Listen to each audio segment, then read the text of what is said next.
Lwaki twagala aveemu oba tetugambe twagala aveemu tugambe ne bwaba mwali kubanga ssemateeka emukkiriza okutekinga oba okutwala okuwaaba okuba kuleeteddwa muntu munnakyewa. Naye tugambe ekintu kimu nti ebibyafaayo mu Uganda bitulaze nti buli musango gwonna oguleetebwa omuntu yenna nakyewa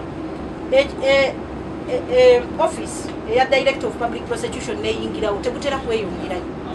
Njagadde mbawe omusango gumu ogwa Ivan Nkwasibwe, Uganda versus Ivan Nkwasibwe n'abalala abo nabo baali ba poliisi era kyaliwo nga bannamateeka bakoseddwa ne bateekebwako n'obuvune nga bawolereza abantu mu kkooti.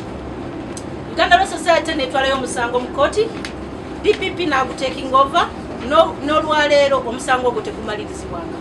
Betagisa buli ali mu musango guno okukola ekyo ekimugwanidde okukola, judiciary okubeera nga yeetengeredde, DPP nayo yetengerere ekole investigation e prosecuting nga DPP baloya nabo babakkirize bakole omulimu gwabwe. Naye n'abantu batekemu ekitiibwa mu bitongole bino baleke ebitongole bikole ogwabwe kubanga biri mu kukola nga biyimiridde mu mateeka so si mu kwevuma.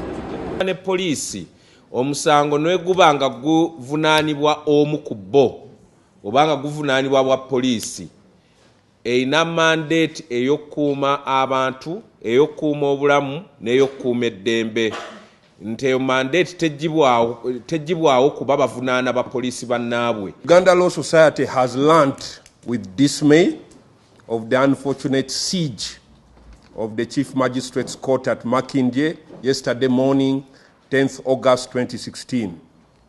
A multitude of demonstrators armed with placards stormed the court premises in a furious attempt to frustrate the impending trial of the Inspector General of Police, Chief General Kale Kaihura and other officers.